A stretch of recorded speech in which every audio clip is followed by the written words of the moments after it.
आज तक के किसने बताया कि गंगा में स्नान करने पर किनकी पाप धुल गया है?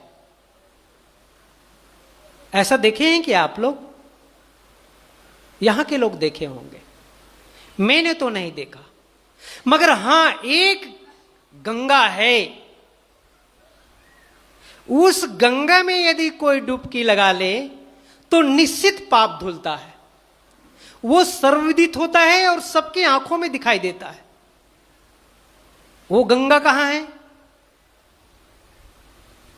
जहां निमज्जन करना चाहिए, जहां डुबकी लगाना चाहिए, वो गंगा है ये सत्संग रूपी ज्ञान गंगा।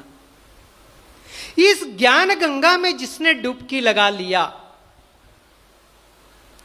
अर्थात निमज्जन किया, कहने के मतलब जो संत गुरुजन जो होते हैं, उनकी मुखार विंद से निकलने वाले जो ये ज्ञान धारा जो है, हमारे मन को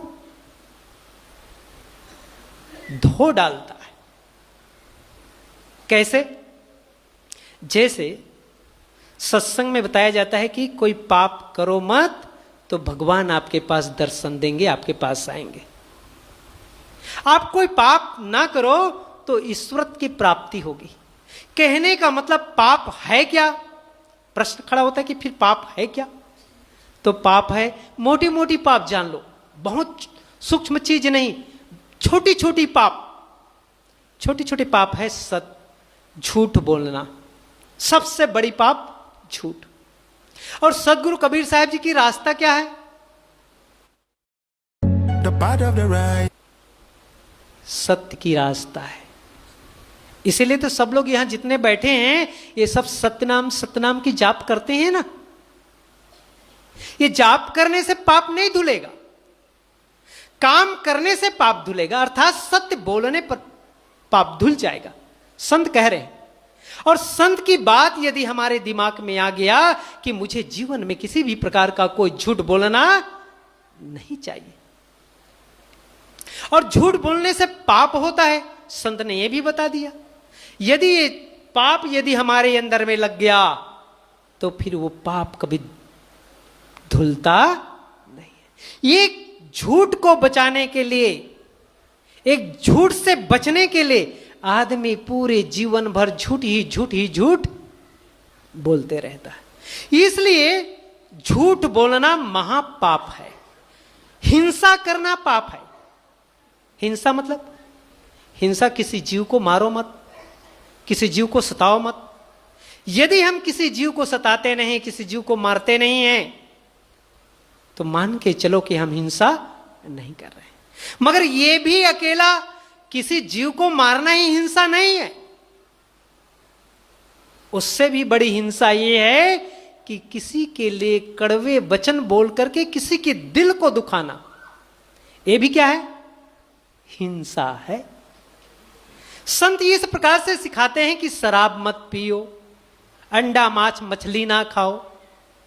ये ऐसे सत्संग रूपी ज्ञान गंगा में बैठ करके, इस व्यास गादी में बैठ करके संत गुरुजन लोगों को बताते हैं। तब आप लोग देखते होंगे कि आपके गांव के या कोई ऐसे व्यक्ति जो बहुत शराबी कबाबी था, और सत्संग में धीरे धीरे उनका जाना हुआ, और जब वो सत्संग में जाने लगे तो क्या हो जाता है? एक दिन वो शराब पीना, झूठ बोलना, मांस मछली खाना, ये सब बंद कर देता है। और ऐसे जब करता है तो वो दुनिया को दिखाई देने लगता है। दुनिया देखते हैं ना, दूसरे लोग देखते हैं कि नहीं देखते? तभी तो कई लोग कहते हैं, अरे आजकल तो भैया ये तो महाशराबी कबाबी थे, चोरी करने वाले थे, बदमाशी करने वाले थे, अब आजकल क्या हो गए? बड़े सत्संगी हो गए। किसी की पाप धुल रहा है, वो दिख रहा है ना। कौन से गया गंगा में स्नान करने पर पाप धुल गया? ये सत्संग रूपी गंगा में स्नान करने पर, निमज्जन करने पर, डुबकी लगाने पर। सदगुरु कबीर साहब जी उस चीज को कह रहे हैं, कबीर मन निर्मल भैया, जैसे गंगा नीर, पीछे पीछे हरि फिरे, कहत कबीर कबीर।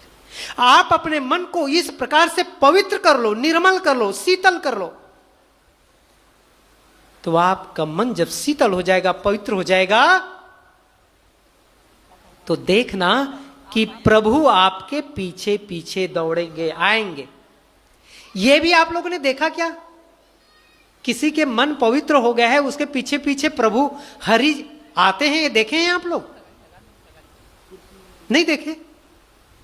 मैं आज आप लोगों को साक्षात्कार कराना चाहता हूं।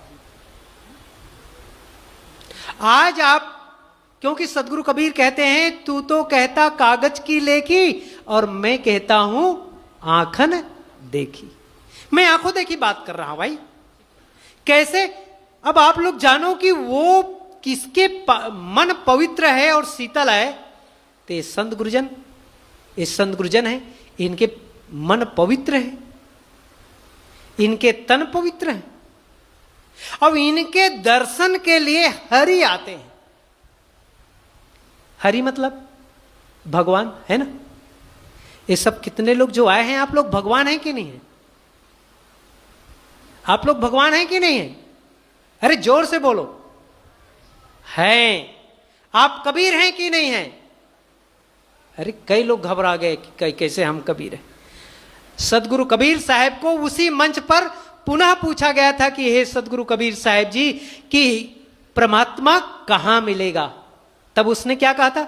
मोह को कहां ढूंढे बंदे, मैं तो तेरे पास में, खोजी होई तुरंत मिल जई हूं, पल भर की तलाश में।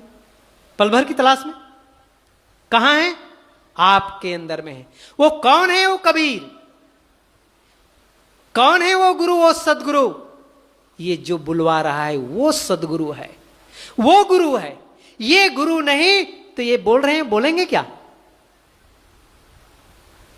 बोलवाने वाला बड़ा है कि बोलने वाला बड़ा है? हैं? बुलवाने वाला बड़ा है। जो इसको बुलवा रहा है ये बड़ा है। ये बड़ा कब होगा? ये बड़े और बड़ा कब होगा? जब उसका मन शीतल हो जाएगा, पवित्र हो जाएगा। आप सबका मन शीतल हो गया, पवित्र हो गया, तब तो आप सदगुरु के इस स्थल पर आप लोग आए कि चलो वहां पर फिर उसी प्रकार से प्रभु दर्शन करेंगे।